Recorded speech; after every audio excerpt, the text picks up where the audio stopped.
These days, we have phones and cameras to record the little moments we have in life, whether it be precious or trivial. But before these innovative gadgets, us humans learned to leave proofs of our existence through ink and paper, which later became pencils, pens, notebooks, all of which we now collectively call stationaries. Today at Tokyo Past 3, we'll be looking at ways stationaries intertwine with our lives, the memories they keep, the hopes and wishes they hold, and the ways they connect us to our future. My name is Mizhelle. Join me as unravel the fascinating stories stationaries here in Japan have to tell.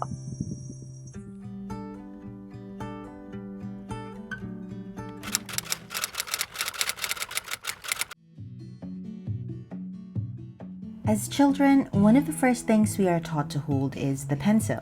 And here in Katsushika Ward, there's a place that honors pencils that have served their purpose. This is Kitaboshi Corporation, a pencil company that has been making pencils since 1951. One thing that's unique about them, they have a pencil shrine.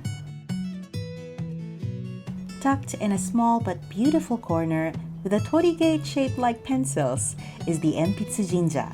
And no, it's not just for show. Here you can offer up pencils that you've used up. You put them in this container, and if you offer 5, you get to take home 1 brand new pencil for free. Every year on November 23rd, a Pencil Thanksgiving Festival is also held, and among the events is a memorial ceremony conducted by a Shinto priest. Two of the things that draw me to Shinto belief are the display of humility and respect. When we believe that everything has a spirit, we learn how to be appreciative of them. We learn how to be thankful that an item seemingly as insignificant as a pencil has bore witness to our lives and helped us accomplish our goals.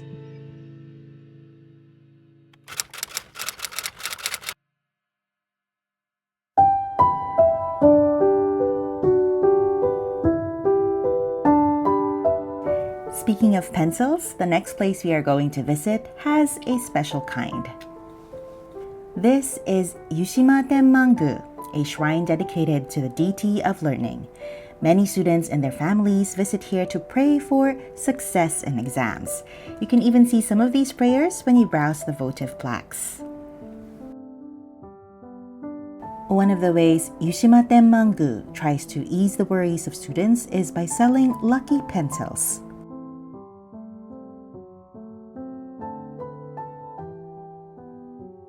Notice anything different? That's right. While regular pencils usually come in pentagonal or hexagonal shapes, these lucky pencils are square.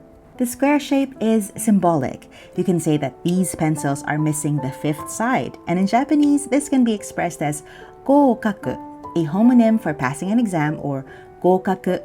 Clever, don't you think?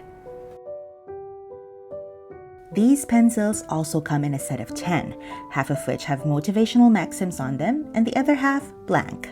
This is because some exams may have strict rules down to the type of pencil you can use. I really like how Yushima Tenmangu has put a lot of thought into making these pencils. They could easily be dismissed as a gimmick, but you can tell that they consider different situations an exam taker would be in. Half of them are made to follow regulations, while the other half are there just to give you a pick-me-up when you need it. Sometimes small things like this go a long way.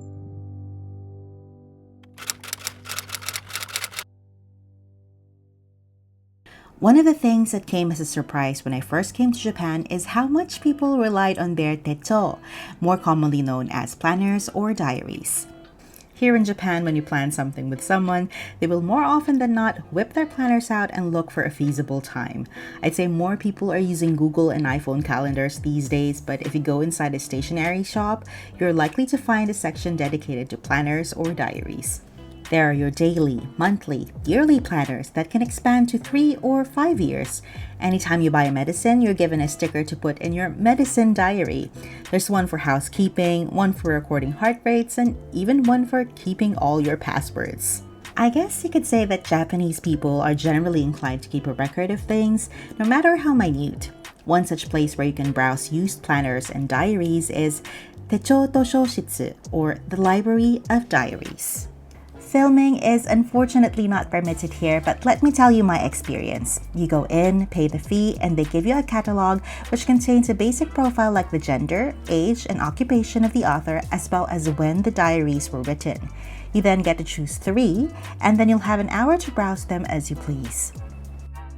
The diaries I chose were from a female designer in her 30s, a male artist in his 20s, and a female company employee in her 20s. The first one was written in a big sketchbook, and immediately I was fascinated by her use of space. Her ideas were written in neat columns, and she used it to jot down her ideas from work and sometimes just passing thoughts like, I'm hungry. The male designer used 3 small-sized notebooks to practically draw the same face every day, and the dedication to finishing this one piece of art was really astonishing. The last one, the female in her 20s, really liked anime, so she filled her pages with drawings of different characters. She also jotted down songs she was listening to and wrote how she felt about them. In visiting the Library of Diaries, I caught a glimpse of other people's lives and what they thought of was important enough to record on paper. I hope the people whose diaries I've read are doing well to this day, still engrossed in the things they love, one way or another.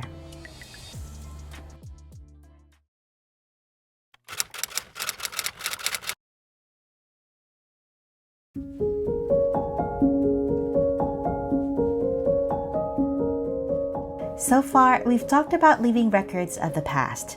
In the last part of the video, I'd like to introduce you to a place that lets you talk to your future self. This is Jiyucho. Here, they have a service where you can write a letter that will be sent to you a year later. You can choose from different themes, after which you'll be given a postcard and a set of questions that matches that theme.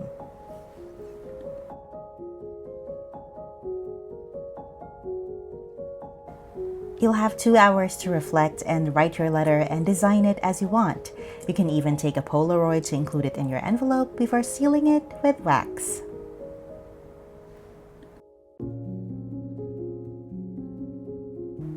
I thought it would take me a while to think of what to write, but my thoughts just flowed out once the tip of my pen hit the paper.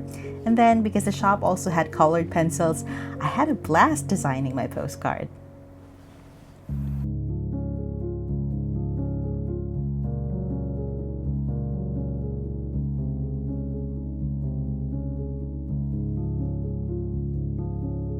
I love how Jiyucho gives you space and time for reflections. Sometimes we're too busy with our everyday lives that we forget to pause and check in with ourselves. It was such a cathartic experience to do this and one that I'd be looking forward to doing again 1 year from now.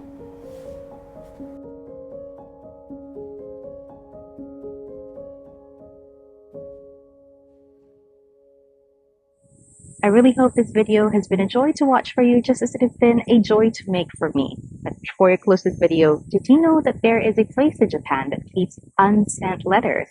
It's on a small island and it's called the Missing Post Office. I made a video about it a few years ago and you can watch it right there. This has been Mizhelle for Tokyo Past 3. Thank you very much for watching and I'll see you again in the next video. Bye!